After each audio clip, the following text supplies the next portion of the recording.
إن الحمد لله حمدا طيبا كثيرا مباركا فيه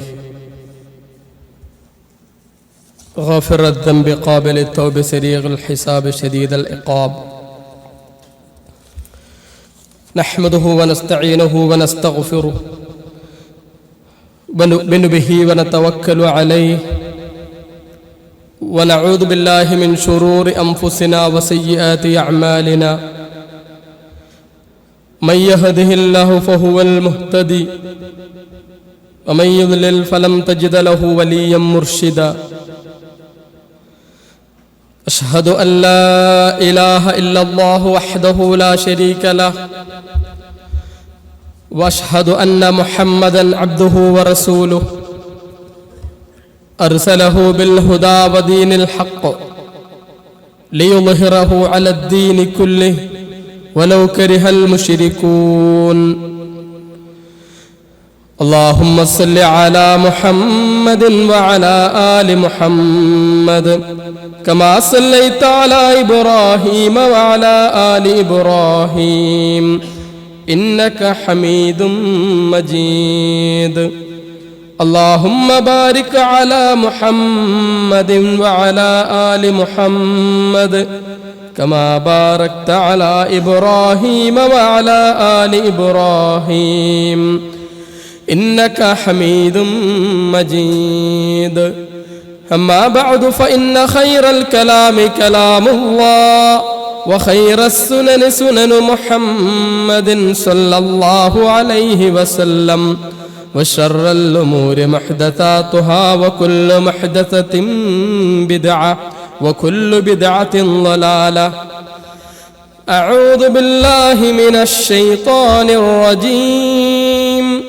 يا أيها الذين آمنوا اتقوا الله حق تقاته فلا تموتن إلا وأنتم مسلمون بسم الله الرحمن الرحيم قال اجعلني على خزائن الأرض إني حفيظ عليم وكذلك مكنا ليوسف في الأرض يتبوأ منها حيث يشاء نصيب برحمتنا من نشاء ولا نضيع أجر المحسنين.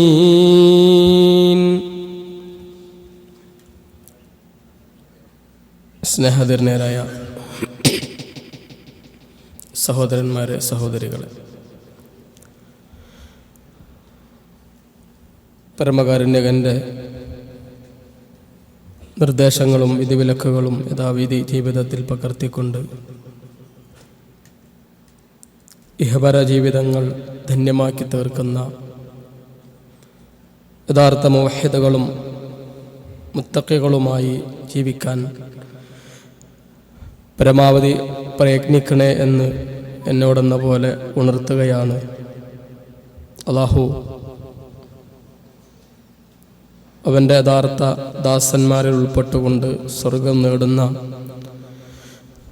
മുത്തഖികളും മുവഹ്ഹിദുകളുമാകുവാൻ നമുക്കേവർക്കും തൗഫീഖ് നൽകുമാറാകട്ടെ. നാം ജീവിക്കുന്ന പ്രവാസ ജീവിതം നയിക്കുന്ന ഈ രാജ്യം അതിൻ്റെ 86ാം ദേശീയ ദിനം ആഘോഷിച്ചു കൊണ്ടിരിക്കുകയാണ്.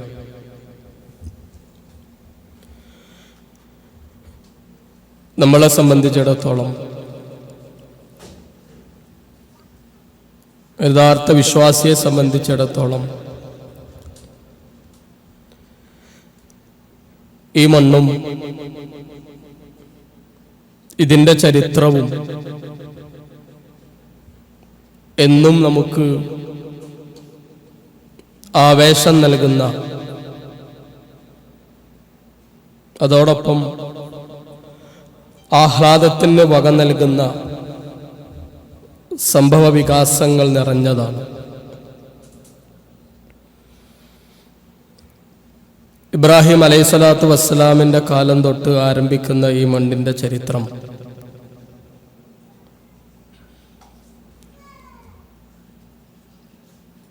ഒരുപാട് പ്രവാചകന്മാരുടെ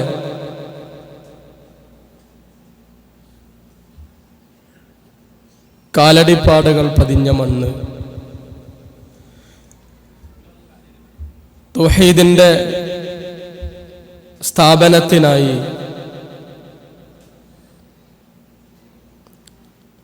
ലോകത്താദ്യമായി അള്ളാഹുവിനെ ആരാധിക്കുവാനൊരു ഭവനം പണികഴിപ്പിക്കപ്പെട്ട മണ്ണ്, ഇബ്രാഹിം അലൈഹിസ്സലാത്തു വസ്സലാമിൻ്റെയും മകൻ ഇസ്മായിൽ പ്രവാചകന്റെയും ത്യാഗനിർഭരമായ ജീവിതത്തിൻ്റെ പച്ചയായ ആവിഷ്കരണമാണ് ഈ മണ്ണ്. ഒടുവിൽ ലോകത്തിന് മുഴുവനും പ്രകാശവുമായി പ്രവാചകൻ മുഹമ്മദ് മുസ്തഫ റസൂൽ കരീം സല്ലല്ലാഹു അലൈഹി വസല്ലം ഉദയം ചെയ്ത മണ്ണ്.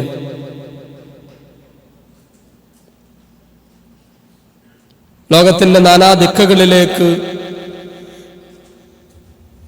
ഇസ്ലാമിക പ്രബോധന പ്രവർത്തനങ്ങൾ എത്തുവാൻ കാരണമായി തീർന്ന മണ്ണ്. ഒരു വിശ്വാസിക്ക് ഉൾപ്പുളകത്തോടുകൂടിയല്ലാതെ ഓർക്കാൻ കഴിയാത്ത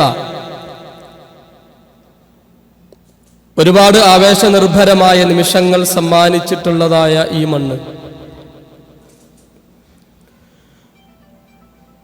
പ്രവാചകൻ സല്ലല്ലാഹു അലൈഹി വസല്ലമയിലൂടെ ദീൻ ലഭിച്ച് യഥാർത്ഥ ഇസ്ലാമിനെ ലോകത്തിന് പരിചയപ്പെടുത്തുവാനായി അക്ഷീണം യത്നിച്ചതായ ഈ നാടും നാട്ടുകാരും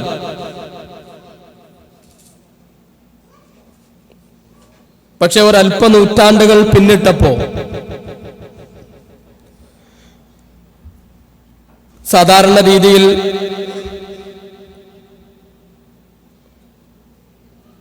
നാടിനും നാട്ടാർക്കും സംഭവിക്കുന്നത് പോലെ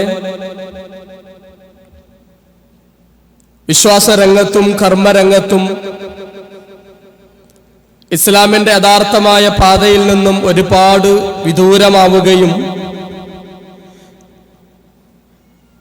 ഇസ്ലാമിന് അന്യമായ ഒരുപാട് അന്ധവിശ്വാസങ്ങളും അനാചാരങ്ങളും ഈ മണ്ണിലേക്കും കടന്നു വരികയും പ്രവാചകൻ സല്ലല്ലാഹു അലൈഹി വസല്ലം എന്തെന്തിന്റെ വിഭാടനത്തിന് വേണ്ടി തന്റെ പ്രബോധന പ്രവർത്തനങ്ങൾ മുഴുവൻ ഉപയോഗപ്പെടുത്തിയോ ആ തനത് ശിർക്കൻ ആചാരങ്ങളും വിശ്വാസങ്ങളും ഈ മണ്ണിലേക്ക് തിരിച്ചു വരികയും ഇസ്ലാമികമായി മതപരമായി ധാർമ്മികമായി വളരെ മോശമായ ഒരു പശ്ചാത്തലത്തിലേക്ക് ഇവിടുത്തെ ജനങ്ങൾ ആപ്പതിക്കുകയും ചെയ്ത ഒരു കാലഘട്ടം. അവിടെയാണ് പടച്ചതമ്പുരാന്റെ ഇടപെടലുകൾ ഉണ്ടാവുന്നത്. 1115 ഇന്നത്തെ സൗദി അറേബ്യ എന്ന് പറയുന്ന ഈ നാടിന്റെ തലസ്ഥാന നഗരിക്കടുത്തുള്ള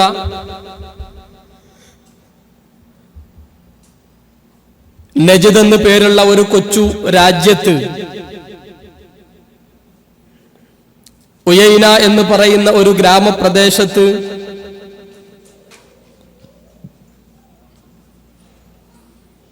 ആ നാട്ടിലെ ഖാളിയായിരുന്ന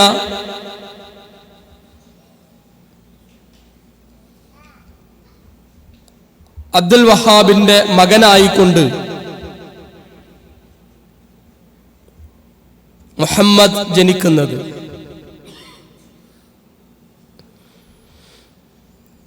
വളരെ ചെറുപ്പത്തിലെ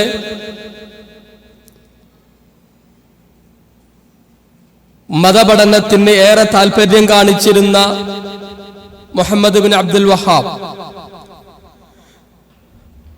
സ്ഥലം ഖാദിയായ തന്റെ ഉപ്പയിൽ നിന്നും പ്രാഥമികമായ വിദ്യാഭ്യാസം നേടുകയും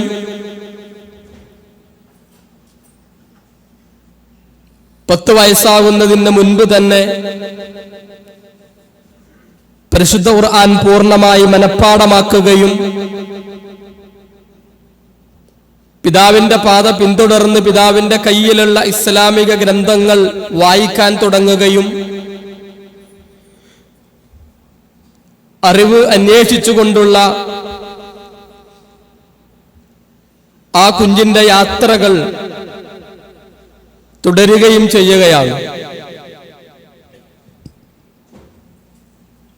ഇസ്ലാമിക വിജ്ഞാനീയങ്ങളിൽ അവഗാഹം നേടുന്നതിന് വേണ്ടി സ്വന്തം നാട് വിട്ട് യാത്ര പുറപ്പെടുന്ന മുഹമ്മദ് ബിൻ അബ്ദുൽ വഹാബ് മക്കയിലെത്തി, മദീനയിലെത്തി. അവിടെയുള്ള പണ്ഡിതന്മാരിൽ നിന്നും ദീനീ വിജ്ഞാനം കരഗതമാക്കുകയാണ്. അതുകൊണ്ടും മതിയാവാതെ ബസറയിലേക്കും ഷാമിലേക്കും ഇറാഖിലേക്കും അഹ്സയിലേക്കും പേർഷ്യയിലേക്കുമെല്ലാം അദ്ദേഹം യാത്ര പോവുകയാണ്. കൂടുതൽ ഇസ്ലാമിക വിജ്ഞാനം കരസ്ഥമാക്കുവാനായി.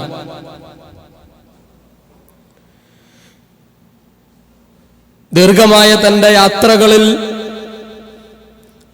വ്യത്യസ്തങ്ങളായ സ്ഥലങ്ങളിൽ നിന്നും കണ്ടുമുട്ടിയതായ പണ്ഡിതന്മാരിൽ നിന്നും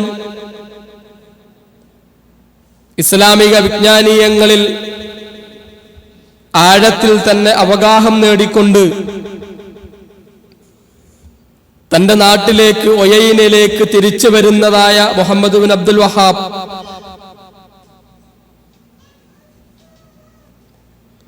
തന്റെ പിതാവിന്റെ അടുക്കൽ വന്ന് ചുറ്റുപാടുകളിലുള്ള സമൂഹം കാട്ടിക്കൂട്ടുന്നതായ അന്ധവിശ്വാസ അനാചാരങ്ങളെക്കുറിച്ച് സംസാരിക്കുകയും പ്രവാചകൻ സല്ലല്ലാഹു അലൈഹി വസല്ലം വിട്ടേച്ചു പോയ പാതയിലേക്കുള്ള മടക്കത്തിന് വേണ്ടി പ്രയത്നിക്കേണ്ടതിന്റെ ആവശ്യകത അവരെ ബോധ്യപ്പെടുത്താനുള്ള ശ്രമങ്ങൾ ആരംഭിക്കുകയും ചെയ്യുകയാണ്. അതോടെ ഒയൈനയിലെ അമീറായിരുന്ന ഖർഫാഷ് ബിൻ മഅ്മർ ശൈഖിനെ നിർബന്ധപൂർവം അവിടെ നിന്നും പറഞ്ഞയക്കുകയും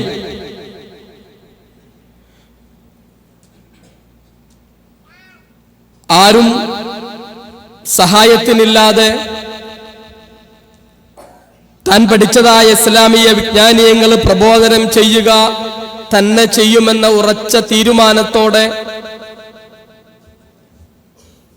പെരുവഴിയിലേക്ക് ഇറങ്ങുകയായിരുന്നു അദ്ദേഹം.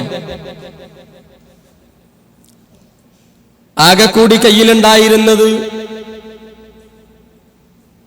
ഈത്തപ്പന ഓല കൊണ്ടുണ്ടാക്കിയ ഒരു വിശറി മാത്രമായിരുന്നു. കടുത്ത വേനൽ ചൂടിൽ വെള്ളം കിട്ടാതെ ഭക്ഷണം കിട്ടാതെ മരുഭൂമിയിലൂടെ അലഞ്ഞു നടന്ന് തളർന്നവശനായി സൂര്യതാപമേറ്റ് വീണുകിടക്കുന്ന, തൊണ്ട വരണ്ട് ഒരിറ്റ് വെള്ളത്തിനായി ദാഹിച്ചവശനായി കൊണ്ട് പ്രയാസപ്പെടുന്നതായ അദ്ദേഹത്തിനെ വഴിപോക്കരിൽ ഒരാളാണ് കണ്ടെത്തി കൊണ്ടുപോയി ഭക്ഷണം കൊടുക്കുന്നതും വെള്ളം കൊടുക്കുന്നതും. സമൂഹവും ചുറ്റുപാടുകളും എല്ലാം തിരസ്കരിച്ചിട്ടും താൻ മനസ്സിലാക്കിയതായ ഈ യാഥാർത്ഥ്യം ജനങ്ങൾക്ക് പറഞ്ഞു കൊടുക്കുക തന്നെ ചെയ്യുമെന്നുള്ള ദൃഢനിശ്ചയത്തോടുകൂടി അല്ലാഹുവിലുള്ള പ്രതീക്ഷ മാത്രം കൈമുതലാക്കിക്കൊണ്ട് തന്റെ കുടുംബത്തെയും തന്റെ സമ്പത്തും തന്റെ വീടും നാടും എല്ലാം വിട്ടെറിഞ്ഞുകൊണ്ട്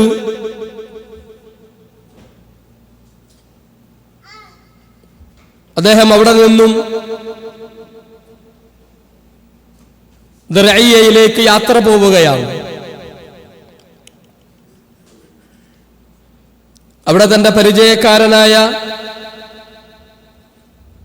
ഇബ്നു സുവൈലിമിന്റെ വീട്ടിലെത്തി തന്റെ ആഗമനോദ്ദേശം വെളിപ്പെടുത്തിയപ്പോ ഭരണാധികാരിയെ പേടിച്ച് അദ്ദേഹം അഭയം നൽകാൻ തയ്യാറാവാതിരിക്കുകയും അവിടെ നിന്ന് വീണ്ടും ഇറങ്ങി തന്റെ മറ്റൊരു പരിചയക്കാരനായ അഹ്മദ് ബിൻ സുവൈലിമിന്റെ വീട്ടിലേക്ക് എത്തുകയും അവര് മുഹമ്മദ് അബ്ദുൽ വഹാബിന് അവിടെ അഭയം നൽകുകയും ചെയ്യുകയാണ്.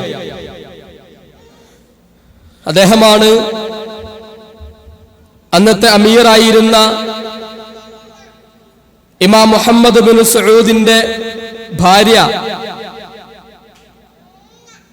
മുഅല്ല ബിൻത് അബി വഹ്താനെ പരിചയപ്പെടുത്തി കൊടുക്കുകയും പ്രവാചകൻ സല്ലല്ലാഹു അലൈഹി വസല്ലമയുടെ അധ്യാപനങ്ങളിൽ നിന്നും സമൂഹം അകന്നു പോയതിനെ പ്രമാണങ്ങൾ ഉദ്ധരിച്ചുകൊണ്ട് ശൈഖ് അവർക്ക് ബോധ്യപ്പെടുത്തി കൊടുക്കുകയും ചെയ്തപ്പോ അല്ലാഹു ആ സഹോദരിക്ക് ഹൃദയവിശാലത നൽകുകയും അവര് മുഹമ്മദ് അബ്ദുൽ വഹാബിന്റെ കാര്യം തന്റെ ഭർത്താവിനോട് പറയാമെന്ന് ഏൽക്കുകയും ചെയ്യുകയാണ്.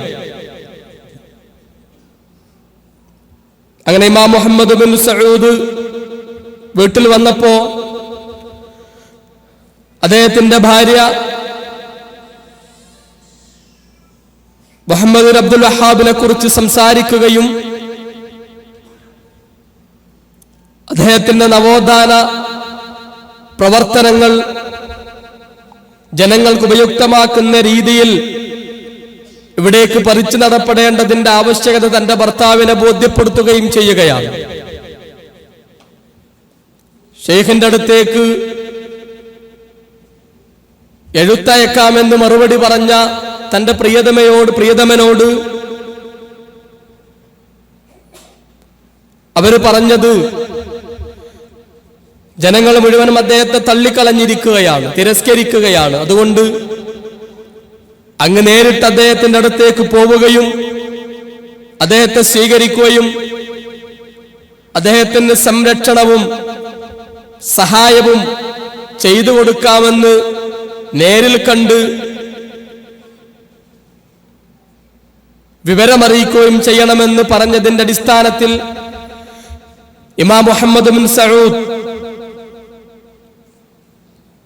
ഷെയ്ഖ് മുഹമ്മദ് അബ്ദുൽ വഹാബിന്റെ അടുത്തേക്ക് വരികയും അമീറിനോട് വളരെ കൃത്യമായി കൊണ്ട് ഇസ്ലാമിക വിഷയത്തിൽ താൻ പഠിച്ചതായ താൻ നേടിയതായ അറിവുകൾ വളരെ കൃത്യമായി ഷെയ്ഖ് അദ്ദേഹത്തിന് പറഞ്ഞു കൊടുക്കുകയും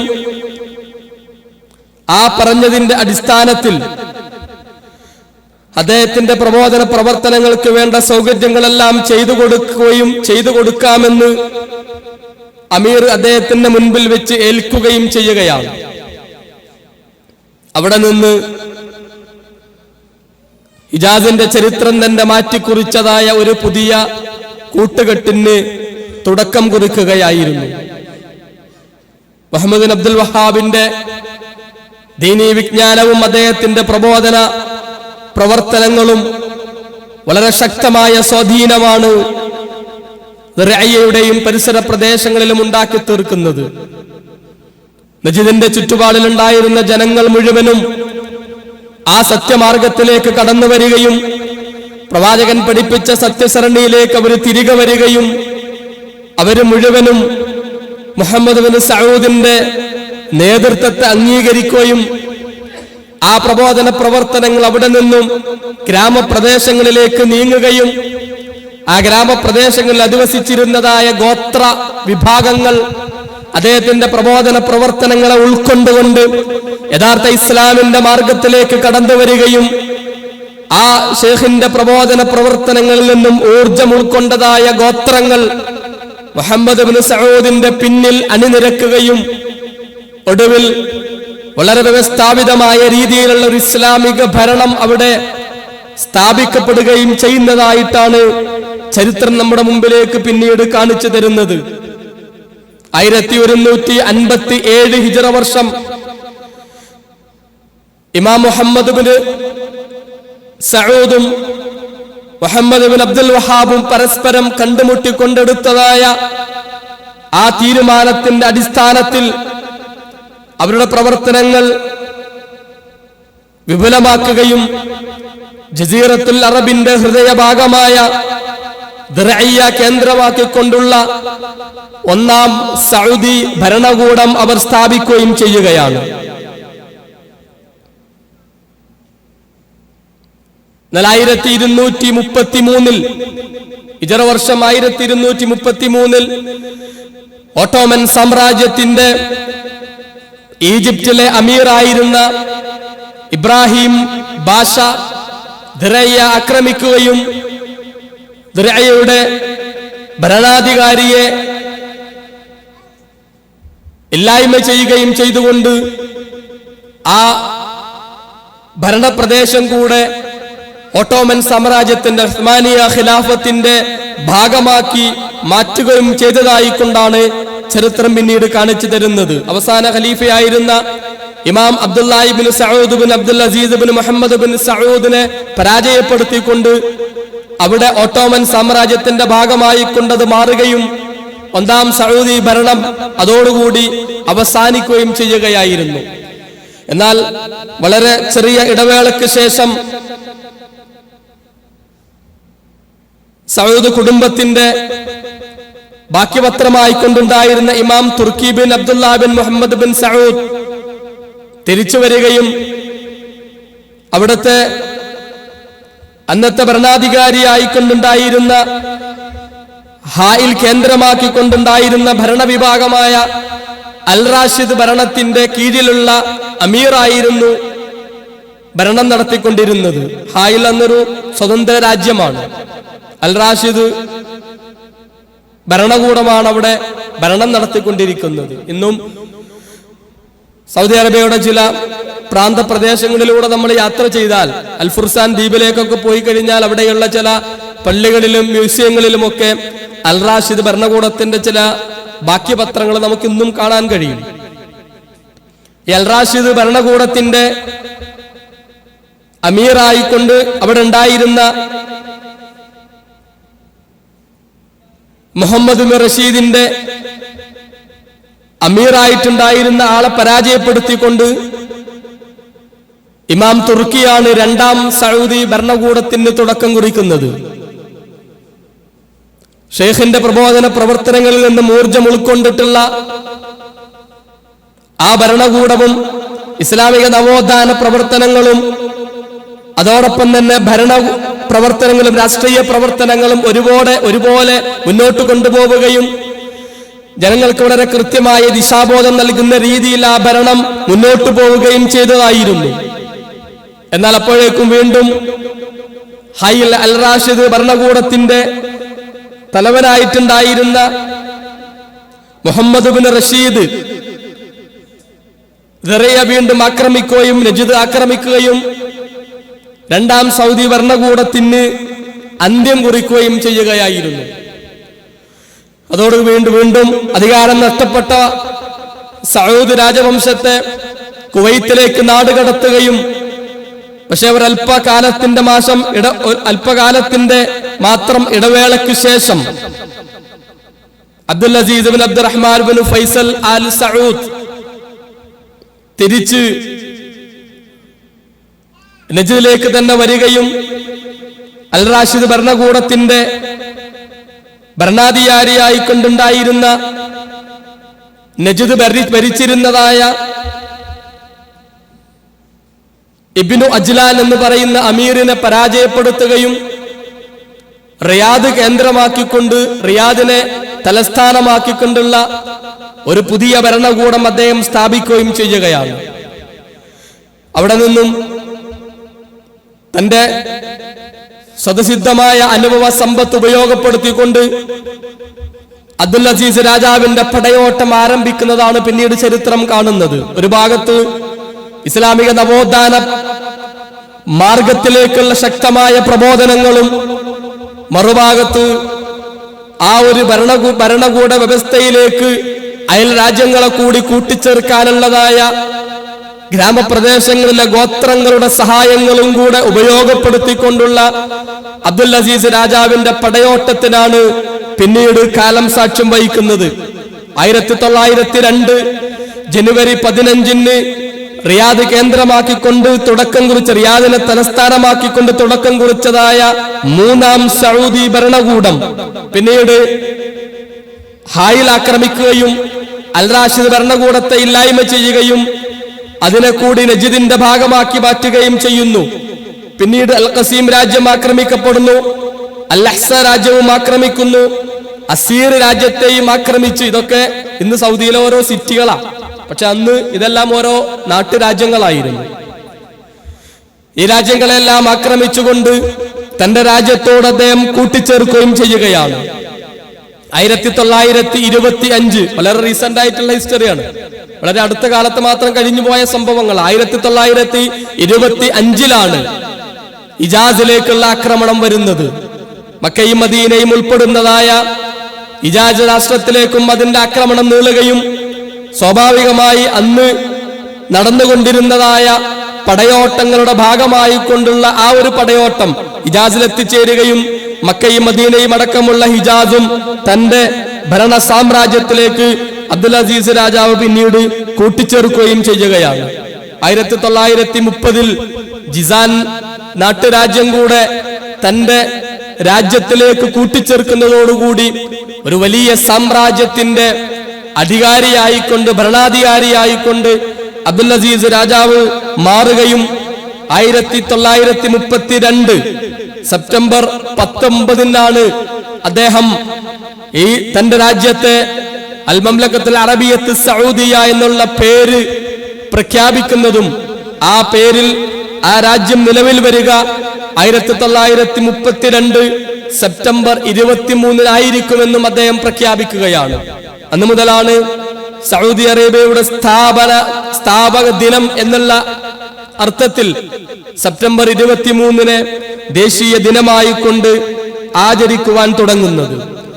ഇവിടെ നമ്മൾ അറിയേണ്ടത്, ഒരു കാലത്ത് ഇസ്ലാമിന്റെ ഈറ്റില്ലമായിരുന്ന ഇസ്ലാമിക പ്രബോധന പ്രവർത്തനങ്ങൾ ലോകത്തിന്റെ നാനാ ദിക്കുകളിലേക്ക് പ്രചരിക്കുവാൻ കാരണമായി തീർന്ന അസ്ഥിവാരമിട്ടതായ ഈ മണ്ണ് വളരെ മോശമായ രീതിയിലുള്ള അന്ധവിശ്വാസ അനാചാരങ്ങളിലേക്ക് മലക്കം മറിയുകയും മരങ്ങളെ വരെ ആരാധിക്കപ്പെടുന്നതായ, രൂപങ്ങൾ ആരാധിക്കപ്പെടുന്നതായ, കമ്പുകൾ ആരാധിക്കപ്പെടുന്നതായ അവസ്ഥകളിലേക്ക് ഈ നാട്ടിലെ ആളുകളുടെ വിശ്വാസ രീതികൾ മലക്കം മറിയുകയും ചെയ്ത ഒരു കാലഘട്ടത്തിലാണ് നവോത്ഥാന നായകനായിക്കൊണ്ട് മുഹമ്മദ് അബ്ദുൽ വഹാബിന്റെ പ്രവർത്തനങ്ങൾ ഈ നാട്ടിൽ ആരംഭിക്കുന്നത്. അതിന്റെ അരികു ചേർന്നുകൊണ്ടുള്ള പിന്നീട് പിൽക്കാലത്ത് വഹാബിസം എന്ന് ലോകത്ത് പരക്കെ അറിയപ്പെട്ടതായ രീതിയിൽ ആ നവോത്ഥാന പ്രവർത്തനങ്ങളാണ് സൗദി അറേബ്യ എന്ന് പറയുന്ന രാജ്യത്ത് തന്നെ യഥാർത്ഥ ഇസ്ലാമിന്റെ വഴിത്താരയിലേക്ക് പ്രവാചകൻ പഠിപ്പിച്ചതായ ആ ഒരു മാർഗത്തിലേക്ക് പിന്നീട് തിരികെ കൊണ്ടുവരുന്നതിന് കാരണമായി തീർന്നത് എന്ന് ചരിത്രം വായിച്ചാൽ നമുക്ക് മനസ്സിലാക്കുവാൻ സാധിക്കും. ആ മുഹമ്മദ് അബ്ദുൽ വഹാബിനെ ഏറ്റവും അധികം ഭയപ്പെട്ടിരുന്നവരായ ആളുകൾ അദ്ദേഹത്തിന്റെ പ്രബോധന പ്രവർത്തനങ്ങളെ നഖശിഖാന്തം എതിർത്തുകൊണ്ടിരുന്നതായ സൂഫികളും അതോടൊപ്പം തന്നെ ഇസ്ലാമിന്റെ ശത്രുക്കളായ മറ്റു യൂറോപ്യൻ രാജ്യങ്ങളും വളരെ കൃത്യമായ രീതിയിൽ, വളരെ കൃത്യമായ പദ്ധതികൾ ഇട്ടുകൊണ്ട് ഷെയ്ഖിനെതിരെയുള്ള ആരോപണങ്ങൾ പ്രചരിപ്പിക്കാനും അദ്ദേഹത്തെ ഒറ്റപ്പെടുത്താനുമുള്ള ശ്രമങ്ങൾ ഉണ്ടായിട്ടുണ്ട്. ഇസ്ലാമിക ഖിലാഫത്തിനെതിരെ പ്രവർത്തിച്ചതായ ആളായിരുന്നെന്നും ഉസ്മാനിയ ഖിലാഫത്തിനെ എതിർത്തുകൊണ്ട് രാജ്യത്ത് വിധ്വംസക പ്രവർത്തനങ്ങൾക്ക് തുടക്കം കുറിച്ചതായ ആളായിരുന്നു. ഖിലാഫത്തിനെതിരെ യുദ്ധം ചെയ്യുവാൻ, സായുധ വിപ്ലവം നടത്തുവാൻ ജനങ്ങളെ പ്രേരിപ്പിച്ചതായ വ്യക്തിയായിരുന്നു അദ്ദേഹമെന്നും വഹാബിസം എന്നുള്ളതെന്നും ഭരണകൂട വ്യവസ്ഥകൾക്കെതിരെ ആയുധമെടുത്ത് പോരാടുന്ന സായുധ വിപ്ലവ സംഘടനകളാണ് എന്ന് ലോകത്തിന്റെ മുമ്പിൽ തെറ്റിദ്ധരിപ്പിക്കാനുള്ളതായ ശ്രമങ്ങളും ബ്രിട്ടീഷ് ഭരണകൂടം പിന്നീട് നടത്തുന്നതായിക്കൊണ്ടാണ് നാം കാണുന്നത്. യഥാർത്ഥത്തില് സൂഫികളായ ആളുകൾ മുഹമ്മദ് അബ്ദുൽ വഹാബിനെ ബ്രിട്ടീഷ് ഭരണകൂടത്തിന്റെ അതല്ലെങ്കിൽ ബ്രിട്ടീഷ് കൊളോണിയലിസത്തിന്റെ ഏജന്റായിക്കൊണ്ട് മുദ്ര കുത്തുമ്പോ മറുഭാഗത്ത് ബ്രിട്ടീഷുകാർ ഷെയ്ഖിനെതിരെ വളരെ ശക്തമായ പ്രവർത്തനങ്ങൾ നടത്തുന്നതായിക്കൊണ്ടാണ് കാലം കാണിച്ചു തരുന്നത്. രണ്ടു കൂട്ടർക്കുമുള്ള മറുപടി അവര് തന്നെ ഉണ്ടാക്കിയെടുത്തതായി ചരിത്രം വായിക്കുമ്പോൾ നമുക്ക് മനസ്സിലാക്കുവാൻ സാധിക്കും. ബ്രിട്ടീഷ് കൊളോണിയലിസത്തിനെതിരെ വളരെ ശക്തമായി കൊണ്ട് പ്രവർത്തിച്ചിരുന്നതായ ഷെയ്ഖിനെ യഥാർത്ഥമായ ഇസ്ലാമിന്റെ മാർഗത്തിലേക്ക് ജനങ്ങൾ തിരിച്ചു വന്നു കഴിഞ്ഞാൽ അത് തങ്ങളുടെ മുന്നോട്ടുള്ള പ്രയാണങ്ങൾക്കും രാജ്യങ്ങളെ കോളനിവൽക്കരിക്കുന്നതിനും തടസ്സമായി തീരുമെന്ന് മനസ്സിലാക്കിയതായ ബ്രിട്ടീഷുകാർ വഹാബിസത്തിനെ എല്ലാ രീതിയിലും എതിർക്കുവാനും ആ വഹാബിസത്തിനെതിരെ തെറ്റിദ്ധാരണജനകമായ വാർത്തകൾ പ്രചരിപ്പിക്കാനും ശ്രമിച്ചതായിക്കൊണ്ടാണ് ചരിത്രം നമ്മുടെ മുമ്പിലേക്ക് പിന്നീട് കാണിച്ചു തരുന്നത്. അദ്ദേഹത്തെ കുറിച്ച് അവര് പ്രചരിപ്പിച്ചതായ വാക്കുകൾ ഓറിയന്റലിസ്റ്റുകളായ ആളുകൾ അന്ന് ഷെയ്ഖ് മുഹമ്മദ് അബ്ദുൽ വഹാബിന്റെ വഹാബി മൂവ്മെന്റിനെ കുറിച്ച് അവരെഴുതിയതായ കാര്യങ്ങളാണ് ഇന്നും നമ്മുടെ നാട്ടിലെ സഹോദര സമുദായങ്ങള് നമുക്കത് ഉപയോഗപ്പെടുത്തിക്കൊണ്ടിരിക്കുന്നത് എന്നുള്ള വസ്തുത നമ്മൾ അറിയാതെ പോകരുത്. ഓറിയന്റലിസ്റ്റുകൾ അദ്ദേഹത്തെ കുറിച്ച് പറഞ്ഞതായ കാര്യങ്ങളായിരുന്നു. അദ്ദേഹത്തിന്റെ വഹാബി മൂവ്മെന്റിൽപ്പെട്ടതായ ആളുകൾ അള്ളാഹുവിന് കൈയുണ്ടെന്ന് വാദിക്കുന്നവര്, അള്ളാഹുവിന് മുഖമുണ്ടെന്ന് വാദിക്കുന്നവര്, അള്ളാഹുവിന് കാലുണ്ടെന്ന് വാദിക്കുന്നവരായ ആളുകളാണ് എന്ന് യഥാർത്ഥം നമുക്കറിയാം. ഷെയ്ഖിന്റെ പുസ്തകങ്ങൾ വായിച്ചു നോക്കിയാൽ, രചനകൾ വായിച്ചു നോക്കിയാൽ വളരെ കൃത്യമായി കൊണ്ട് നമുക്ക് കാണുവാൻ സാധിക്കും. പടച്ച തമ്പുരാന്റെ ഈ സിഫാത്തുകളെ കുറിച്ച് വളരെ കൃത്യമായി അദ്ദേഹം പറയുന്നത് പരിശുദ്ധ ഖുർആനിലും പ്രവാചകന്റെ ചര്യയിലും ഹദീസുകളിലും എന്താണോ നമ്മളോട് പറഞ്ഞിട്ടുള്ളത് അത് അതേപോലെ നമ്മൾ വിശ്വസിക്കുക, അംഗീകരിക്കുക എന്നതാണ് അഹ്ലുസുന്നത്ത് വൽ ജമാഅത്തിന്റെ രീതി എന്ന് വളരെ കൃത്യമായി കൊണ്ട് അദ്ദേഹം ലോകത്തോട് വിളിച്ചു പറഞ്ഞിട്ടുണ്ട്. പക്ഷേ അദ്ദേഹത്തിനെ അപകീർത്തിപ്പെടുത്താനായിക്കൊണ്ട് അവര് മെനഞ്ഞുണ്ടാക്കിയതായ അതേ കാര്യങ്ങളാണ് ഇന്നും ഈ ഷെയ്ഖ് മുഹമ്മദ് അബ്ദുൽ വഹാബിന്റെ പ്രബോധന പ്രവർത്തനങ്ങൾക്ക് അരിചേർന്നുകൊണ്ട് പ്രവർത്തിക്കുന്ന മുഴുവൻ സംഘങ്ങൾക്കും ഇന്നും സൂഫികളിൽ നിന്ന് നേരിടേണ്ടി വന്നുകൊണ്ടിരിക്കുന്നത് ഇതേ ചോദ്യങ്ങളാണ്. അള്ളാഹുവിന് കാലുണ്ട് എന്നാണ് അവർ പറയുന്നത്, അള്ളാഹു ഭൂമിയിലേക്ക് ഇറങ്ങി വരും, അള്ളാഹു ഒന്നാം ആകാശത്തേക്ക് ഇറങ്ങി വരും എന്നൊക്കെയാണ് അവർ പറഞ്ഞുകൊണ്ടിരിക്കുന്നത് എന്ന് പരിഹാസ രൂപേണ അവരിന്നും ഈ ഓറിയന്റലിസ്റ്റുകൾ അന്ന് പറഞ്ഞു വെച്ചതായ കാര്യങ്ങൾ കടമെടുത്തുകൊണ്ടാണ് ഈ രീതിയിലുള്ളതായ വിമർശനങ്ങൾ നടത്തിക്കൊണ്ടിരിക്കുന്നത് എന്ന് നമ്മൾ മനസ്സിലാക്കണം. അതോടൊപ്പം തന്നെ അദ്ദേഹത്തെ കുറിച്ച് അവർ പറഞ്ഞതായിരുന്നു, അദ്ദേഹം മതപരമായ വിഷയങ്ങളിൽ ഹദീസിൽ സ്ഥിരപ്പെട്ടതായ കാര്യങ്ങൾ മാത്രം സ്വീകരിക്കുകയും ആചരിച്ചു പോരുന്നതായ പല ആചാരങ്ങളെയും തിരസ്കരിക്കുകയും ചെയ്യുന്നതായ ആളായിരുന്നു എന്നുള്ളത്. അതേപോലെ തന്നെ അദ്ദേഹത്തെ കുറിച്ചുള്ളവരുടെ വിമർശനങ്ങളാണ് പണ്ഡിതന്മാരുടെ ഇജ്മാകളൊന്നും സ്വീകരിക്കാത്തവരാണ് എന്നും ഖിയാസുകൾ ഒരിക്കലും ഇസ്ലാമിന് പാടില്ല എന്ന് പറയുന്ന ആളാണ് ഷെയ്ഖ് എന്നും ഓറിയന്റലിസ്റ്റുകൾ പ്രചരിപ്പിച്ചു കൊണ്ടിരുന്നതായിക്കൊണ്ട് കാണുവാൻ സാധിക്കും. അതോടൊപ്പം തന്നെ മദ്ഹബീപരമായ ആ പാഷ്വാലിറ്റികളിൽ നിന്നും ആ ഒരു രീതിയിലുള്ള സങ്കുചിതമായ ചിന്തകളിൽ നിന്നും മാറി നിൽക്കണമെന്നും മദ്ഹബിന്റെ ഇമാമുകളെ തള്ളിക്കളയണമെന്നും ലോകത്ത് പ്രചരിപ്പിച്ചവരായ ആളായിരുന്നു മുഹമ്മദ് അബ്ദുൽ വഹാബും അദ്ദേഹത്തിന്റെ കൂട്ടരും എന്നുള്ളത് അവരുടെ മറ്റൊരു ആരോപണമായിരുന്നു. നമുക്കറിയാം ശൈഖ് അവറുകൾ ഒരിക്കലും മദ്ഹബി ഇമാമുകളെ തള്ളിക്കളഞ്ഞിട്ടില്ല, മദ്ഹബിന്റെ ഇമാമുകൾ അദ്ദേഹം പഴി പറഞ്ഞിട്ടില്ല. മറിച്ച് മദ്ഹബിന്റെ ഇമാമുകൾ പഠിപ്പിച്ചതായ കാര്യങ്ങൾ അതേ രീതിയിൽ തന്നെ ജീവിതത്തിൽ സ്വീകരിക്കുവാൻ തയ്യാറായ വ്യക്തിയായിരുന്നു അദ്ദേഹം എന്ന് അദ്ദേഹം ചരിത്രം പഠിക്കുന്ന ആർക്കും മനസ്സിലാക്കാം. മദ്ഹബിന്റെ ഇമാമുകളൊക്കെ പറഞ്ഞ പ്രവാചകന്റെ ഹദീസ് സ്ഥിരപ്പെട്ടു കഴിഞ്ഞാൽ അതാണ് പിന്നെ എന്റെ മദ്ഹബ് എന്ന ആ മദ്ഹബി ഇമാമുകളുടെ കൃത്യമായ നിരൂപണത്തെ മുഖവിലക്കെടുത്തുകൊണ്ട് തന്റേതായ ആ രീതിയിൽ ആശയങ്ങളെ പ്രതിഫലിപ്പിക്കാൻ ശ്രമിച്ചതായ വ്യക്തിയായിരുന്നു അദ്ദേഹം എന്ന് ചരിത്രത്തിൽ കാണുവാൻ സാധിക്കും. പിന്നീട് അവർ അദ്ദേഹത്തെ കുറിച്ച് ആരോപിക്കുന്നതായ കാര്യം അദ്ദേഹം തങ്ങളുടെ കൂട്ടത്തിലല്ലാത്ത വഹാബികളല്ലാത്ത മറ്റു മുഴുവൻ ആളുകളെയും കാഫിറുകളാക്കുന്നവരാണ് എന്ന ആരോപണമാണ് ഓറിയന്റലിസ്റ്റുകൾ അദ്ദേഹത്തിനെതിരെ നടത്തിയിരുന്നത്. ഇതേ ആരോപണമാണ് നമ്മുടെ സഹോദരങ്ങളും ഇന്ന് പറഞ്ഞുകൊണ്ടിരിക്കുന്നത്. കാഫിറാക്കുകയാണ് എന്ന രീതിയിൽ ഷെയ്ഖ് വളരെ കൃത്യമായി കൊണ്ട് അദ്ദേഹത്തിന്റെ ഗ്രന്ഥങ്ങളിൽ പഠിപ്പിക്കുന്നുണ്ട്. ഒരിക്കലും ഒരാളെയും കാഫിർ എന്ന് കൃത്യമായി കൊണ്ട് പറയാനോ ആ രീതിയിൽ അവർ അഭിസംബോധന ചെയ്യാനോ നമുക്കൊരിക്കലും പാടില്ല.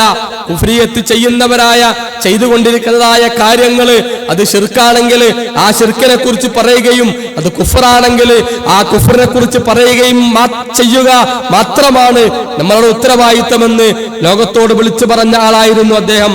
അദ്ദേഹത്തെ കുറിച്ച് അവർ പിന്നീട് നടത്തിയതായ മറ്റൊരാരോപണം, അള്ളാഹുവിനും മനുഷ്യർക്കുമിടയിൽ മധ്യവർത്തികൾ പാടില്ല, വലിയകൾ പാടില്ല എന്ന് വാദിച്ചവരായ ആളായിരുന്നു അദ്ദേഹം എന്ന് ഓറിയന്റലിസ്റ്റിൽ അദ്ദേഹത്തെ കുറിച്ച് പറഞ്ഞുണ്ടാക്കിയതാണ് അല്ലെ. അതേ രീതി തന്നെയാണ് സൂഫികളും ഇന്ന് സ്വീകരിച്ചു കൊണ്ടിരിക്കുന്നത്.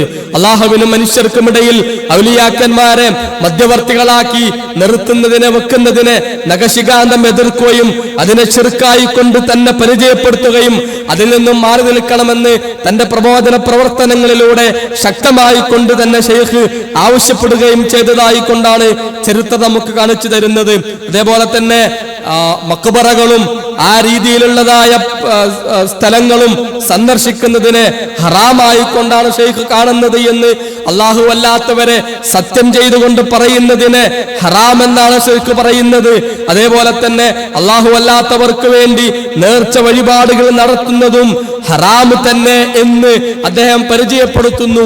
ഈ രീതിയിലുള്ള ആരോപണങ്ങളാണ് ഓറിയന്റലിസ്റ്റുകൾ മുഹമ്മദ് അബ്ദുൽ വഹാബിനെതിരെ ലോകത്ത് പ്രചരിപ്പിച്ചുകൊണ്ടിരുന്നത്. ഈ പ്രചരണങ്ങൾ അങ്ങനെ തന്നെ മുഖവിലെടുത്തുകൊണ്ട് വഹാബി മൂവ്മെന്റ്സിനെതിരെ ശക്തമായ നീക്കങ്ങളുമായി കൊണ്ട് സൂഫികൾ മുന്നോട്ട് പോയതായിക്കൊണ്ടാണ് കാലം കാണിച്ചു തരുന്നത്. പക്ഷേ അവരുടെ പ്രവർത്തനങ്ങൾക്കൊന്നും ഷെയ്ഖിന്റെ ദാവാ പ്രവർത്തനങ്ങളെ തളർത്താനാവുന്നില്ല. ഷെയ്ഖുൽ ഇസ്ലാം ഇബ്നു തൈമിയ്യ റഹ്മത്തുള്ളാഹി തആലയുടെ പ്രവർത്തനങ്ങളിൽ നിന്നും ആവേശം ഉൾക്കൊണ്ടുകൊണ്ട് അദ്ദേഹത്തിന്റെ പ്രവർത്തന ശൈലി അങ്ങനെ തന്നെ പ്രബോധന മാർഗത്തിൽ സ്വീകരിച്ചുകൊണ്ട് വളരെ ശക്തമായ പ്രബോധന പ്രവർത്തനങ്ങളുമായി കൊണ്ട് അദ്ദേഹം മുന്നോട്ട് പോകുന്നതായിട്ടാണ് കാലം നമുക്ക് കാണിച്ചു തരുന്നത്. അദ്ദേഹത്തിന്റെ ആ പ്രബോധന പ്രവർത്തനങ്ങളുടെ ശൈലികളിൽ നിന്നും ഒരല്പമെങ്കിലും നമ്മളും അറിയേണ്ടിയിരിക്കുന്നു, നമ്മൾ മനസ്സിലാക്കേണ്ടിയിരിക്കുന്നു. നമ്മുടെ നാട്ടിലും നവോത്ഥാന പ്രവർത്തനങ്ങൾക്ക് തുടക്കം കുറിക്കപ്പെടുന്നതായ സന്ദർഭത്തിൽ നമുക്ക് മാതൃകയായിക്കൊണ്ട് നമ്മുടെ മുമ്പിലുണ്ടായിരുന്നത് ഷെയ്ഖുൽ ഇസ്ലാം ഇബ്നു തൈമിയ്യയും അദ്ദേഹത്തിന്റെ പ്രവർത്തനങ്ങളിൽ നിന്നും ആവേശം ഉൾക്കൊണ്ടുകൊണ്ട് നവോത്ഥാന പ്രവർത്തനങ്ങൾക്ക് ചുക്കാൻ പിടിച്ചതായ മുഹമ്മദ് അബ്ദുൽ വഹാബും തന്നെയായിരുന്നു നമുക്ക് മുമ്പിലും മാതൃകയായി കൊണ്ടുണ്ടായിരുന്നത്. അതുകൊണ്ടായിരിക്കാം ഒരു വേള കേരളത്തിലെ ഇസ്ലാഹി പ്രവർത്തനം നടത്തിക്കൊണ്ടിരുന്നവരായ ആളുകളെ അവിടെയുള്ള സൂഫി വിഭാഗങ്ങൾ വഹാബികൾ എന്ന് പോലും വിളിക്കാനുള്ള കാരണം ഈ മുഹമ്മദ് അബ്ദുൽ വഹാബിന്റെ പ്രവർത്തനങ്ങളെ മാതൃകയായി സ്വീകരിച്ചുകൊണ്ട് ദഅവാ പ്രവർത്തനങ്ങൾ നടത്തിയിരുന്നു എന്നുള്ളത് കൊണ്ടാ. അദ്ദേഹത്തിനെ കുറിച്ച് ലോകത്ത് പ്രചരിപ്പിക്കപ്പെട്ടതായ മുഴുവൻ കള്ളത്തരങ്ങളും അദ്ദേഹത്തിന്റെ ഉയർത്തുവാൻ മാത്രമേ കാരണമായി തീർന്നിട്ടുള്ളൂ എന്ന് നമ്മൾ അറിയണം. പടച്ച തമ്പുരാന് ആരെയെങ്കിലും ഉയർത്താൻ വിചാരിച്ചാൽ ഇങ്ങനെയുള്ളതായ ചില പ്രവർത്തനങ്ങളിലൂടെയും ഒരുപക്ഷെ ആളുകളുടെ ഖ്യാതികൾ പടച്ച തമ്പുരാൻ ഉയർത്തിയേക്കാം എന്നുള്ളതാണ്. ഒരു കവി പറഞ്ഞതുപോലെ വൈദാ അറാദല്ലാഹു നശ്റ ഫളീലത്തിൻ തുവിയത് അതാഹ ലഹാ ലിസാന ഹസൂദിൻ മകാന യഅരിഫു ഫളലതി ബിൽ ഊദി ലൗല ഇസ്തിആല النار ഫീമാ ജാവറത്. അതെ, വൈദാ അറാദല്ലാഹു നശ്റ ഫളീലത്തിൻ തുവിയത്, മറക്കപ്പെട്ടതായ ഒതുങ്ങിക്കൂടിയിരിക്കുന്നതായ ഒരാളുടെ ശ്രേഷ്ഠത ലോകത്ത് വ്യാപരിച്ച് കാണണമെന്ന് അള്ളാഹു വിചാരിച്ചു കഴിഞ്ഞാൽ അതാഹ ലഹാ ലിസാന ഹസൂദിൻ, ഒരു അസൂയക്കാരന്റെ നാവിനെ പടച്ച തമ്പുരാൻ അവിടെ കൊണ്ടുവരും. ആ അസൂയക്കാരൻ അവനെ കുറിച്ച് ലോകത്ത് മുഴുവനും പറഞ്ഞു നടക്കുന്ന അവസ്ഥ ഉണ്ടാവുകയും അവന്റെ ഖ്യാതി ലോകം മുഴുവൻ വ്യാപരിക്കാൻ അത് കാരണമായി തീരുകയും ചെയ്യും. എന്നിട്ട് മകാന യഅരിഫു ഫളലതി ബിൽ ഊദി ലൗല ഇസ്തിആല النار ഫീമാ ജാവറത്. ഊദിന്റെ സുഗന്ധം അത് ലോകത്തിന് അറിയണമെങ്കിൽ, ഊദിന്റെ സുഗന്ധം എന്തെന്ന് പുറത്തു വരണമെങ്കിൽ അത് തീയിൽ കത്തിയെരിയേണ്ടിയിരിക്കുന്നു എന്നുള്ളതാണ്. ഇത്തരത്തിലുള്ള പരീക്ഷണങ്ങളുടെയും ആരോപണങ്ങളുടെയും പീഡനങ്ങളുടെയും തീച്ചൂളകളിലൂടെ കടന്നുപോയത് കൊണ്ടാണ് ഷെയ്ഖ് മുഹമ്മദ് അബ്ദുൽ വഹാബ് ലോകത്തിനൊരു നവോത്ഥാന നായകനായി മാറിയത് എന്ന് കാണുവാൻ സാധിക്കും.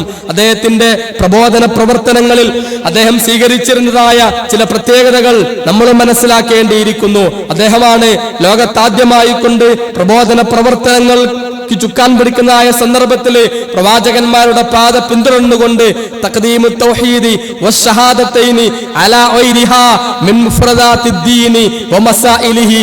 ഇസ്ലാം എന്നാൽ കുറെ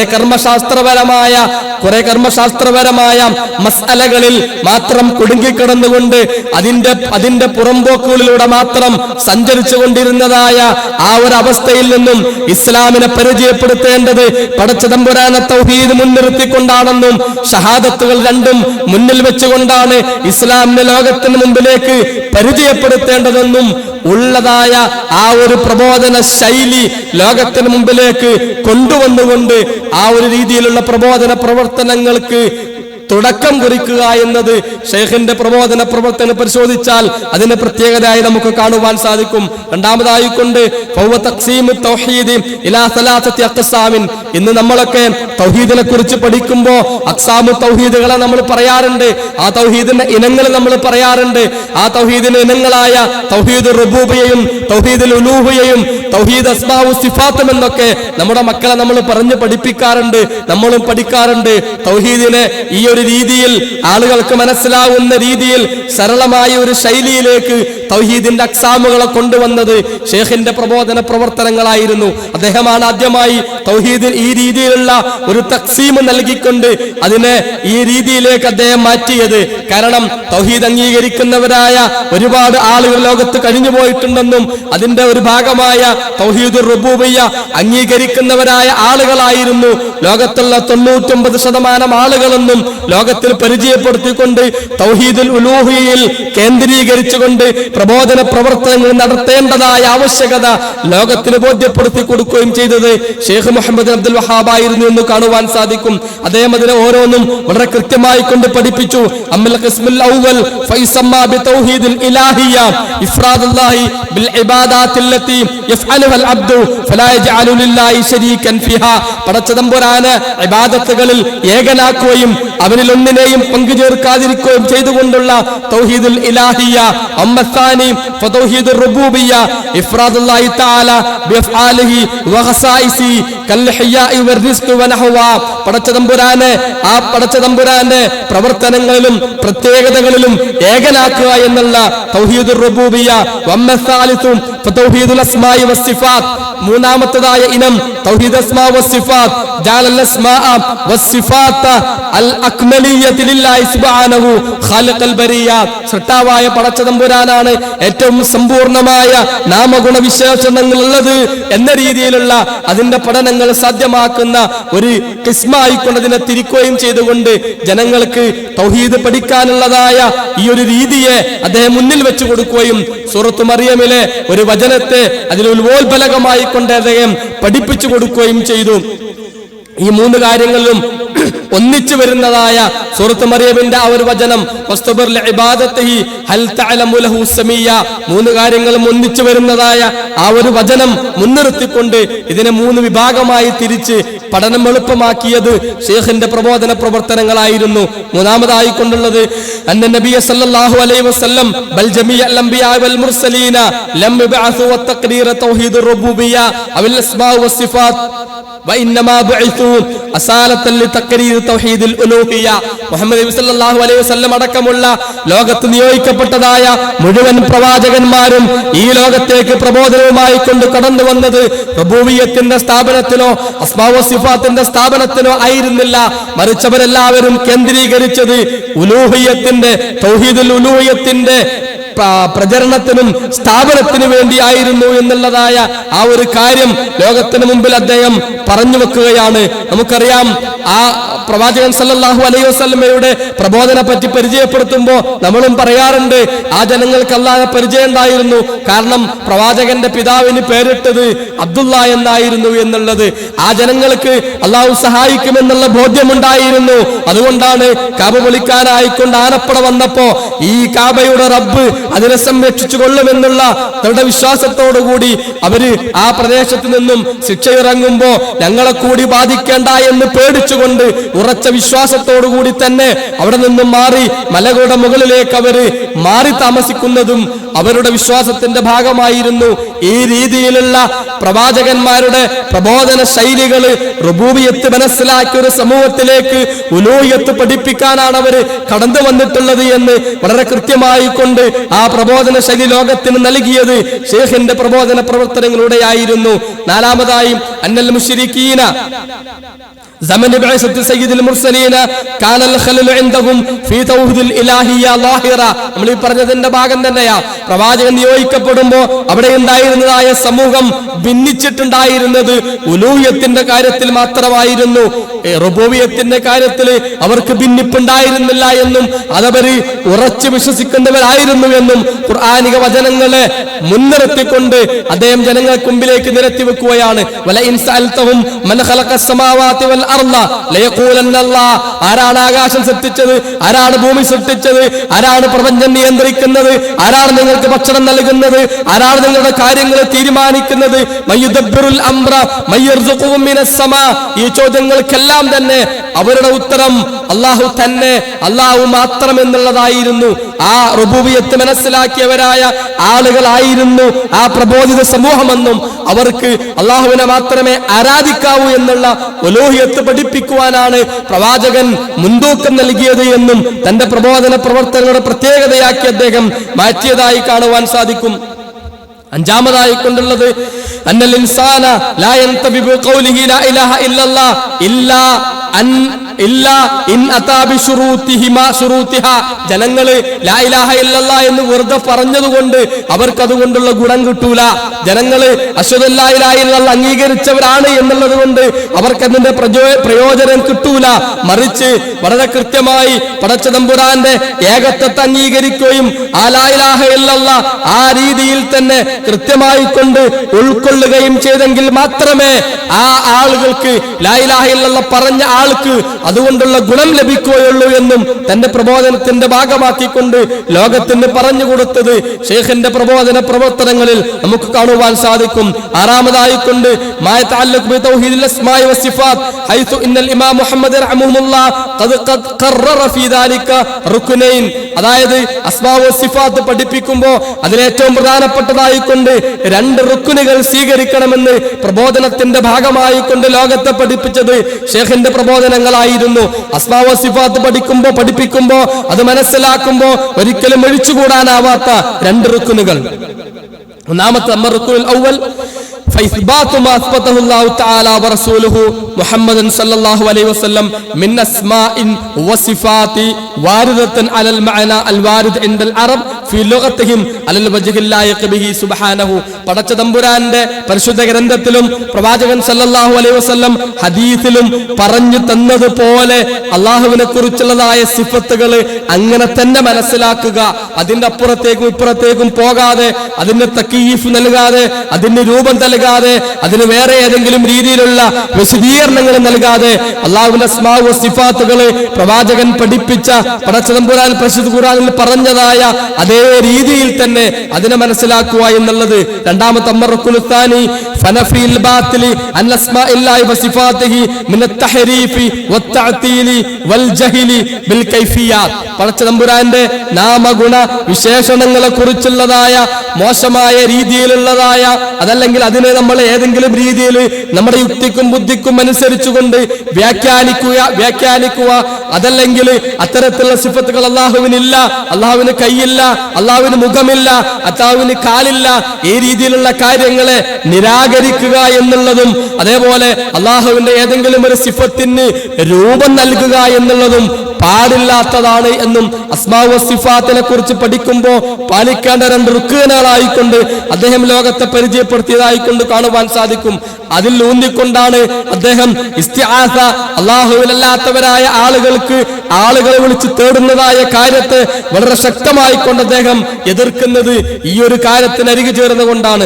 അൽ ഇസ്തിആസതു ബിഗൈരില്ലാഹി സുബ്ഹാനഹു ഫഇന്നൽ യസ്തഈസു ബിഗൈരില്ലാഹി സാരിഫൻ ഖസീസിയതൻ മിൻ ഖസായിസില്ലാഹി ലിഗൈരില്ലാഹി സവാഅൻ കാന സയ്യിദുൽ ബദവി കമാ യുഖാലു അം കാന അൽ ഹുസൈൻ അമർ റിഫായി ശൈഖായിരുന്നാലും ഷിയാക്കൾ വിളിച്ചു തേടുന്ന ഹുസൈൻ ആയിരുന്നാലും ബദവി ആയിരുന്നാലും ആരായിരുന്നാലും ശരി, അത്തരക്കാരായ ആളുകളെ വിളിച്ചു തേടുന്നതിലൂടെ അവർ തങ്ങളുടെ പ്രാർത്ഥനകള് കേൾക്കുമെന്നുള്ള പടച്ചതമ്പുരാന്റെ എല്ലാം കേൾക്കുന്നവരെന്നുള്ള ആ സമീ എന്ന സിഫാത്തിനെ മനസ്സിലാക്കാതെ പോയത് കൊണ്ടാണ് അവരപ്രകാരമുള്ളതായ ശിർക്കിലേക്ക് പോകുന്നത് എന്ന് ലോകത്തിന്റെ മുമ്പിൽ വളരെ കൃത്യമായി കൊണ്ട് പഠിപ്പിച്ചു കൊടുത്തതായിക്കൊണ്ട് ഷേഖിന്റെ പ്രവർത്തനങ്ങൾ നമുക്ക് കാണുവാൻ സാധിക്കും. എന്നിട്ട് അദ്ദേഹം പടച്ചതമ്പുരാനല്ലാത്തവരോടുള്ളതായ പ്രാർത്ഥനകളും വെളികളും രണ്ടു തരത്തിലുണ്ട് എന്ന് അദ്ദേഹം അതിന്റെ അടിസ്ഥാനത്തിൽ നിന്ന് വിശദീകരിക്കുകയാണ്. ജീവിച്ചിരിക്കുന്നതായ കഴിവുള്ളതായ ഒരാളോട് അവരുടെ കഴിവിൽപ്പെട്ടതായ കാര്യങ്ങൾ ചോദിക്കുക.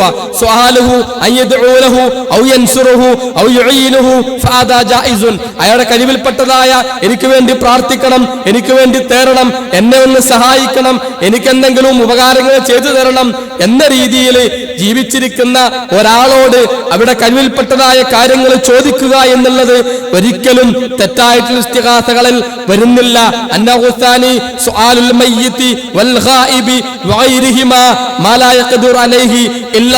പടച്ചതമ്പുരാന് മാത്രം കഴിയുന്ന, മറ്റുള്ളവർക്ക് കഴിയാത്തതായ കാര്യങ്ങള് മരണപ്പെട്ടവരായ ആളുകളോടോ ഗായിബീങ്ങളായ നമുക്ക് കാണാൻ കഴിയാത്ത അദൃശ്യത്തിലുള്ളവരായ ആ സൃഷ്ടികളോടോ ചോദിക്കുക എന്നുള്ളത് തങ്ങളുടെ ആവശ്യങ്ങൾ പൂർത്തീകരിക്കുവാനോ തങ്ങളുടെ പ്രയാസങ്ങൾ നീക്കുവാനോ അവരോട് ചോദിക്കുക എന്നുള്ളതും ആ രീതിയിലുള്ളതായ ചോദ്യങ്ങള് അത് പാടില്ലാത്തതാണ്, അത് ശിർക്കാണ് എന്നുള്ളതും അദ്ദേഹം ജനങ്ങളെ വളരെ കൃത്യമായി കൊണ്ടതിന്റെ വ്യത്യാസങ്ങൾ പഠിപ്പിക്കുകയാണ്. എട്ടാമതായിക്കൊണ്ട് നമുക്ക് കാണാം തൗഹീദിന്റെ സംരക്ഷണത്തിന് വേണ്ടി നിലകൊള്ളുക എന്നത് അദ്ദേഹത്തിന്റെ പ്രബോധന പ്രവർത്തനങ്ങളുടെ വളരെ പ്രത്യേകതയുള്ള ഒരു കാര്യമാണ്. എന്താ തൗഹീദ് സംരക്ഷണത്തിന് വേണ്ടി നിലകൊള്ളുക എന്ന് പറഞ്ഞാൽ? തൗഹീദിന് വിരുദ്ധമാവുന്നതായ കാര്യങ്ങളെ തനിക്ക് പവർ കിട്ടിയാൽ, ശക്തി കിട്ടിയാൽ അത് ഉപയോഗപ്പെടുത്തിക്കൊണ്ട് തൗഹീദിന് വിരുദ്ധമാവുന്ന സംഗതികൾ ഇല്ലാതാക്കുക. ഏതുവരെ? ഹദമുൽ ഖുബാബുല്ലതി അലൽ ഖുബൂരി വൽ മബാനില്ലതി ബുനിയത് അലൈഹിമാ, ഖബറുകൾക്ക് മേൽ കെട്ടിപ്പൊക്കപ്പെട്ടതായ കുബ്ബകളും കെട്ടിടങ്ങളും പൊളിച്ചു നീക്കുക. ഖുസൂസൻ അൽ ഖുബൂറുല്ലതി തുഅല്ലിമു മിൻ ഖിബലിൻ നാസ്, ജനങ്ങളെ ആദരിക്കുകയും ബഹുമാനിക്കുകയും ചെയ്യുന്നതായ ഖബറുകൾക്ക് മുകളിലുള്ളതിനെയെല്ലാം തട്ടിനിരപ്പാക്കിക്കൊണ്ട് തൗഹീദിന്റെ സംരക്ഷകരായി തീരുക എന്നുള്ളത് അദ്ദേഹത്തിന്റെ പ്രബോധനത്തിന്റെ രീതിയാണ്. പക്ഷെ അദ്ദേഹം ഒരിക്കലും ആ പ്രബോധന പ്രവർത്തന തുടക്കത്തിൽ ഒരു ഖബറും പൊളിക്കാൻ അദ്ദേഹം പോയിട്ടില്ല, ഒരു കുബ്ബയും അദ്ദേഹം തകർത്തിട്ടില്ല. മറിച്ച് ഇസ്ലാമികമായ ഭരണം സ്ഥാപിതമായപ്പോ ആ ഭരണകൂടത്തിന്റെ പ്രവർത്തനങ്ങളുടെ ഭാഗമായി കൊണ്ടാണ് ഈ രാജ്യത്തുള്ള, ഈ നാട്ടിലുള്ളതായ കെട്ടിപ്പൊക്കിയതായ ഖബറുകളും ആരാധിക്കപ്പെടുന്നതായ മരങ്ങളുമൊക്കെ മുറിച്ചു മാറ്റുന്നതും തകർത്തെറിയുകയും ചെയ്യുന്നത് എന്ന് ചരിത്രം നമുക്ക് കാണിച്ചു തരുന്നു. ഒമ്പതാമതായിട്ടുള്ളത് മാ തഅല്ലഖു ബിൽ ബിദ്അഇ വന്നഹി അൻഹാ അൽ മീലാദ് വത്തബറുക്ക്, പ്രവാചകന്റെ ജന്മദിനാഘോഷം പോലെ അതേപോലെ തന്നെ ബർക്കത്തെടുക്കലുകൾ പോലൊക്കെയുള്ളതായ ബിദ്അത്തുകൾക്കെതിരെ ഏറ്റവും ശക്തമായി കൊണ്ട് ലോകത്ത് പ്രബോധന പ്രവർത്തനവുമായി കൊണ്ട് രംഗത്ത് വന്നത് ശൈഖ് അവറുകളായിരുന്നു എന്ന് കാണുവാൻ സാധിക്കും. സമൂഹത്തിൽ കടന്നു വന്നതായ പുത്തനാചാരങ്ങളെ നഖശിഖാന്തം എതിർത്തുകൊണ്ട് സുന്നത്തിനെ പുനർജീവിപ്പിക്കുവാനും പ്രവാചകന്റെ സുന്നത്തിനെ പുനരുദ്ധരിക്കുവാനുമുള്ളതായ പ്രവർത്തന ശൈലിയായിരുന്നു അദ്ദേഹം കൊണ്ടു നടന്നിരുന്നത്. പത്താമതായി കൊണ്ട് ലോകത്ത് ഇസ്ലാം എന്നാൽ സൂഫിസമാണെന്നും ഇസ്ലാമിന്റെ തനതായ രീതികൾ സൂഫികളുടെ പ്രവർത്തനങ്ങളാണെന്നും ലോകത്തിന്റെ മുൻപിൽ അതങ്ങനെ പ്രചരിച്ചു കൊണ്ടിരുന്ന ഒരു കാലഘട്ടത്തിൽ സൂഫിസത്തിനെതിരെ വളരെ ശക്തമായ നിലപാടുകൾ സ്വീകരിച്ചുകൊണ്ട് സൂഫിസത്തിന്റെ പ്രവർത്തനങ്ങള് ഇസ്ലാമിന്റെ പ്രവർത്തനങ്ങൾക്ക് അന്യമാണെന്നും ഇസ്ലാമിന് നിരക്കാത്തതാണെന്നും അനിസ്ലാമികം തന്നെയാണെന്നും ലോകത്തോട് വിളിച്ചു പറഞ്ഞുകൊണ്ട് പ്രബോധന പ്രവർത്തനങ്ങളുടെ ഭാഗമായി സൂഫിസത്തിനോടുള്ളതായ എതിർപ്പുകൾ തുടക്കം കുറിച്ചത് ഷെയ്ഖിന്റെ പ്രബോധന പ്രവർത്തനങ്ങളായിരുന്നു എന്ന് കാണുവാൻ സാധിക്കും. 11ാമതായിക്കൊണ്ട് ശിദ്ദത്തുൽ ഇമാം അഹ്മദ് അബ്ദുൽ വഹാബ് അലാ അഹ്ലിൽ മുൻകർ വൽ മുൻകറാത്ത് അല്ലതി സബത കൗനുഹാ മുൻകറൻ, ഏതുവരെ ഇസ്ലാമിക വിരുദ്ധമായ പ്രവർത്തനങ്ങൾ ചെയ്യുന്നവരായ ആളുകൾക്കെതിരെ ശക്തമായ നിലപാടുകൾ സ്വീകരിക്കുക എന്നത് അദ്ദേഹത്തിന്റെ പ്രവർത്തനത്തിന്റെ ഭാഗമായിരുന്നു. ഏതുപോലെ സിഹുർ പോലെയുള്ള, ജ്യോത്സ്യം പോലെയുള്ള, അതേപോലെ തന്നെ ബ്ലാക്ക് മാജിക് പോലെയുള്ളതായ കാര്യങ്ങളെ ശക്തമായി കൊണ്ട് എതിർക്കുകയും സമൂഹത്തിൽ നിന്നും ആ വിപത്തിനെ, അത്തരത്തിലുള്ളതായ മന്ത്രകൂട പ്രവർത്തനങ്ങളെ ഉച്ചാടനം ചെയ്യുവാനായിക്കൊണ്ട് ശക്തമായ പ്രബോധന പ്രവർത്തനങ്ങളും പിന്നീട് ഭരണകൂടത്തിന്റെ ശക്തിയും അതിനു വേണ്ടി അദ്ദേഹം ഉപയോഗപ്പെടുത്തിയതായി അതേ ചരിത്രം നമുക്ക് കാണിച്ചു തരുന്നു. 12ാമതായി കൊണ്ട് അവസാനമായി കൊണ്ടുള്ളത്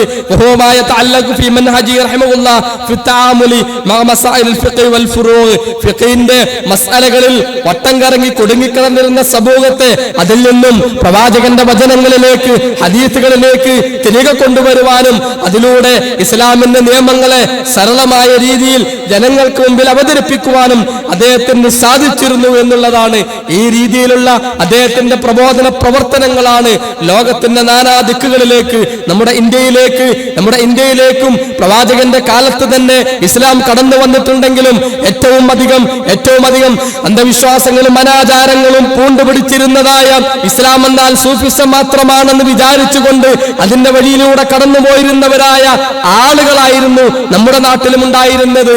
ഈ ഷെയ്ഖിന്റെ പ്രബോധന പ്രവർത്തനങ്ങളെ കുറിച്ച്, വഹാബി മൂവ്മെന്റിന്റെ ആ രീതിയിലുള്ള പ്രവർത്തനങ്ങളെ കുറിച്ച് കേട്ടറിഞ്ഞുകൊണ്ട് ഹജ്ജിന് വന്നതായ ഇന്ത്യക്കാരനായ അഹമ്മദ് ഖാനാണ് നമ്മുടെ നാട്ടിൽ വന്നുകൊണ്ട് ഈ വഹാബി രീതിയിലുള്ളതായ പ്രബോധന പ്രവർത്തനങ്ങൾക്ക് തുടക്കം കുറിക്കുന്നതും ഇന്ത്യയിലും അത്തരത്തിലുള്ള ഒരു നവജാഗരണത്തിന് തുടക്കം കുറിക്കപ്പെടുകയും ചെയ്യുന്നത് എന്ന് നമ്മൾ അറിയുക.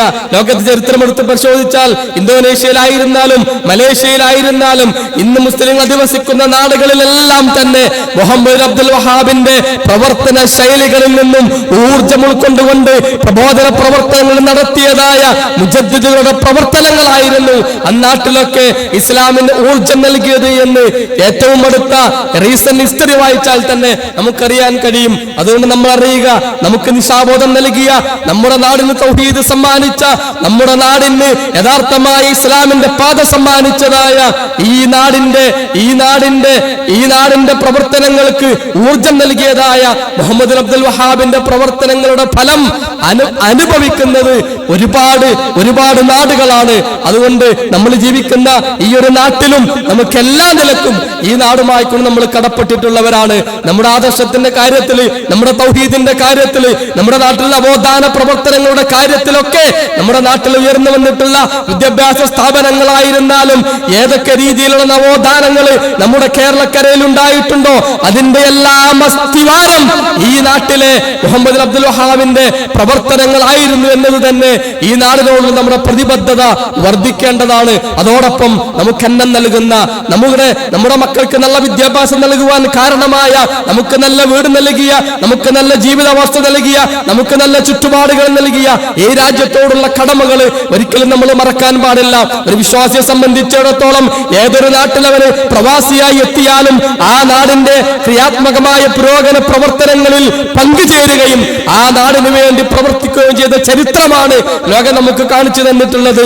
മഹാനായ യൂസുഫ് നബി അലൈഹി സ്വലാത്തു വസ്സലാമിനെ ചെയ്യാത്ത തെറ്റിന് തന്റെ യുവത്വത്തിന്റെ ചെറുപ്പത്തിന്റെ ഒരു വലിയ പങ്കും ജയിലറകൾക്കുള്ളിൽ കഴിച്ചുകൂടേണ്ടി വന്നിട്ടും ചെയ്യാത്ത നിരപരാധിയായിക്കൊണ്ട് പീഡനങ്ങൾ ഏറ്റുവാങ്ങിക്കൊണ്ട് ആ ജയിലിൽ താമസിക്കേണ്ടി വന്നിട്ടും ജയിൽ മോചിതനായി രാജാവിന്റെ മുമ്പിലെത്തിയപ്പോ ഈ രാജ്യത്തിന് വേണ്ടി എന്തെങ്കിലും ചെയ്യാൻ കഴിയുമോ എന്നുള്ള രാജാവിന്റെ ചോദ്യത്തിന്